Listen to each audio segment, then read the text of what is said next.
Galka, I'll leave early today. You can close the kiosk yourself, Yelizaveta whispered. And cover for Anatolievna if necessary. Okay. You're asking, silly girl, her partner replied, taking a bite of a fresh bun. You can always rely on me for that. Although I admit, I'm starting to worry about you. It's been 2 months since you lost your aunt, and you still can't get over it.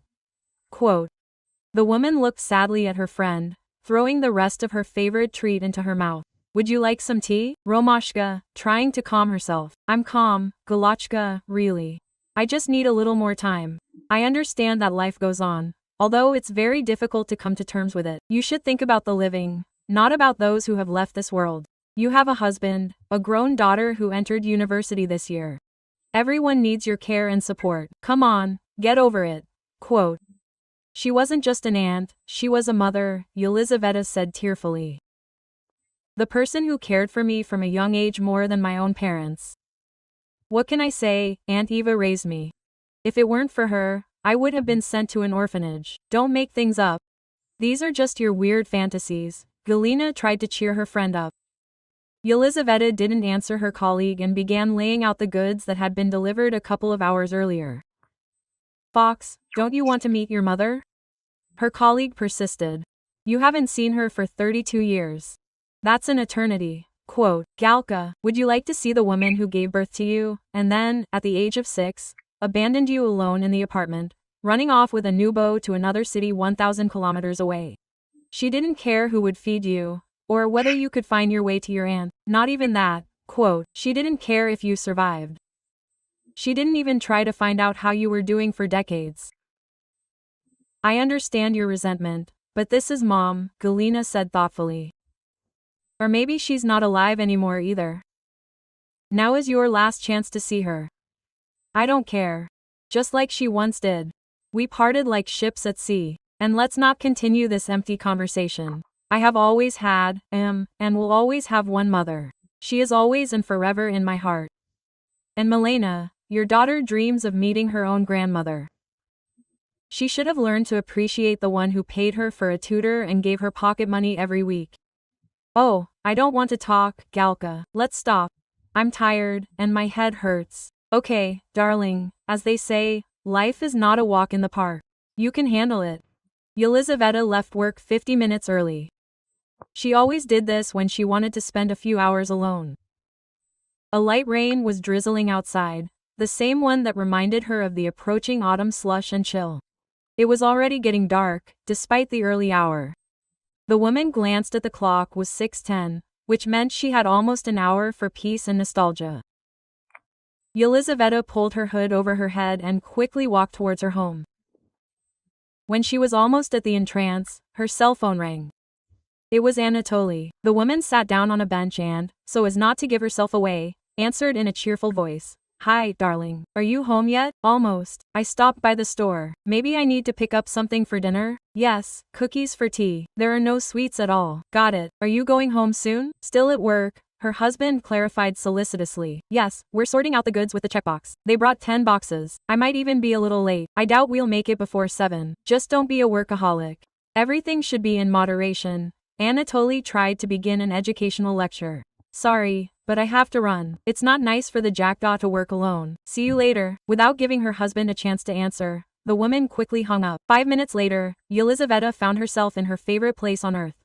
Quote, and let the whole world wait, the woman said out loud and smiled contentedly. Yelizaveta made some tea, placed a photograph of the bowstring in front of her, and once again plunged into an ocean of memories. When her mother abandoned her to her fate as a little girl, her aunt turned the world upside down to adopt her niece. Her mother had no objections. To her credit, she actually helped her sister get all the paperwork done as quickly as possible. Don't think Eva loves you so much. Her grandmother would grumpily prove it every time she saw her granddaughter. She couldn't have children of her own. She divorced her husband, so she's looking for solace in you. It's not out of great love, believe me. It would have been better if they'd sent you to an orphanage. The little girl silently blinked, unable to understand why her mother and grandmother hated her so much. Many years later, Aunt Eva told the girl the truth. It turned out she had been conceived through violence. Doctors forbade aborting the child. They had to give birth, but the girl forever became a dark spot in the family. Relatives always cast hateful glances at her, avoided meeting her, and never gave her gifts. Only Aunt Eva was always there and loved her niece with all her heart until the end of her days. That last thought made her chest tighten. Her mother's final years. How difficult they had been. Why had God punished this holy woman with such torment? Yelizaveta still couldn't understand. 3 long years of a terrible illness. They tried everything, took her to every doctor. Nothing helped, but the worst part was something else. The relationship between Milena and Anatoly, who never visited their sick relative and didn't help with her care in any way. This is the woman who raised me, who saved my life. Quote. How can you be so indifferent to her? Yelizaveta was indignant. Darling, don't exaggerate. She was just acting as an aunt. Anyone in her place would have taken her niece under her wing. Don't reward her with undeserved medals. You say that because Aunt Eva always thought you were unworthy of me. She never hid her attitude and said everything honestly to my face. Quote, I don't care about her opinion, Anatoly answered rudely, as he did about her. If you want, run around and serve her, but don't rely on me. I won't even lift a finger. This has nothing to do with you personally. I just disliked this person from the moment we met. Milena echoed her father and didn't even want to hear about Aunt Eva. Daughter, aren't you ashamed? Yelizaveta asked with disappointment. What's your problem? I could force you to visit the sick woman, but I don't want to. And you're right, you can't force someone to be nice. Mom, don't be offended. I don't want to lie to you, be rude, or yell at you. I guess I just feel like she's a stranger. If it were my own grandmother, that would be a different matter. Let's find her and get to know her. I think she's really cool. Forget it, Yelizaveta yelled at her daughter, not even thinking about it. You'd better get ready to enter university. The woman had to cope with all the problems and worries on her own. In the morning, she made breakfast, ran to her aunt's to feed her and wash her, then work. In the evening, back to her aunt's, then home, where cleaning and cooking awaited. Sometimes she had to sleep for only 3 hours a day. Bags and wrinkles appeared under her eyes. Quote, my girl, you need to rest, the sick woman worried. Don't come for a few days, I can handle it myself. It's impossible, mommy, don't waste your time. I'll occasionally stay overnight with you. Elizabeth kept her word and often stayed overnight with her beloved relative. The time had come when the woman was getting worse and worse with each passing day. Daughter, I have an important request for you. Promise me you'll fulfill it. One morning, a sick woman approached her niece. Of course, anything. Invite a notary. I want to formalize the inheritance and give you my apartment. What nonsense. Tears glistened in Elizabeth's eyes. I don't need any apartment. I need you. I will be with you for as long as God has given me. A month, a year, 2, 10. No one knows when my last day will come. We will make official documents, just in case. No, my niece resisted to the last. You have never let me down in my life. And now, keep your promise. And I also forbid you to tell your friends, relatives, or family about the inheritance. It doesn't matter. Let it be your secret. When I'm gone, you'll decide for yourself what to do. Succumbing to Aunt Eva's persuasion, Yelizaveta agreed to all the conditions. The apartment became her property. She cared for her sick sister until the very end, trying to make her every day a happy one and delighting her mother with pleasant surprises. 6 months later, Aunt Eva passed away. 2 months had passed since that tragic day, and nothing inside had changed. Emptiness. New emotions were needed, a distraction and a way to get back on your feet. This can't go on. Yes, no one could replace Aunt Eva, but she would be happy to see her niece, to whom she dedicated her life, in such a state. Yelizaveta took a sip of her cold tea and remembered her conversation with the jackdaw. A month ago, she had told her friend about the inheritance. What are you doing? Are you completely overjoyed, woman? What are you going to do? Congratulations from the bottom of my heart. Your aunt is truly a person with a capital P, a great woman. But I can't breathe without her. Then go to the seaside, Galka suggested calmly. They say it helps those with breathing problems. What a joker. Yelizaveta laughed for the first time since the funeral. I wonder who's paying for me to go there?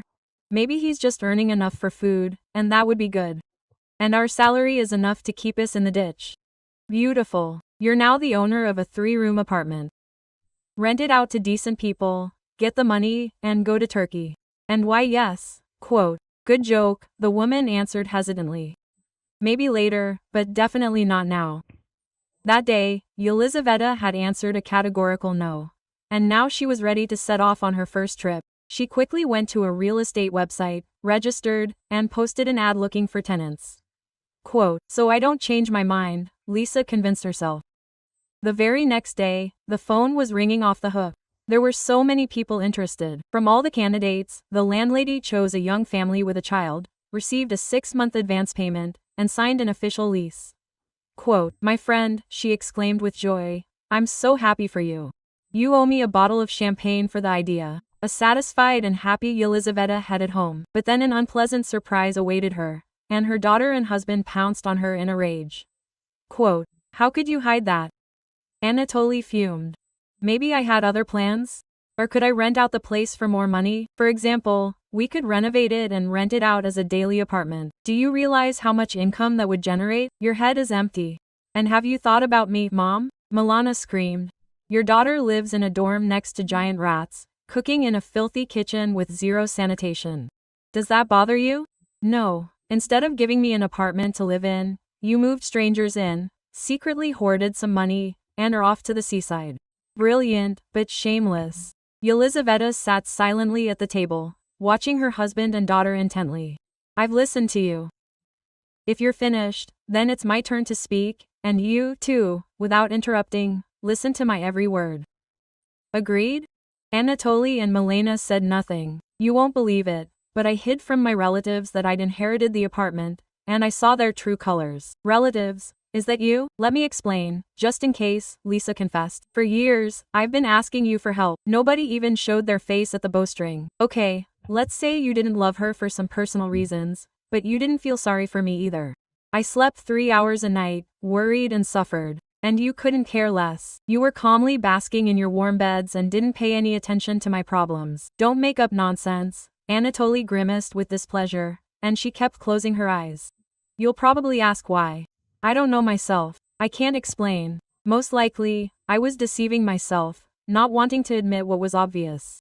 My family is not a family at all. A group of strangers with consumerist desires. We weren't the ones who gathered at the seaside, and we weren't the ones deceiving you." Milena was indignant. Yelizaveta smiled slyly. "I feel sorry for you, but unfortunately, life never gives anything good to people like you.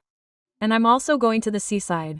I'll rent out the apartment and spend all the money exclusively on myself. If anyone isn't happy, good riddance. I don't hold anyone back." Neither her daughter nor her husband were satisfied with Yelizaveta's ultimatum. She refused to communicate with her mother and only called her on major holidays. Anatoly filed for divorce. They divided their 2-room apartment. The woman's grief didn't last long. Just a year later, she met a new love, a man she married and with whom she found true happiness.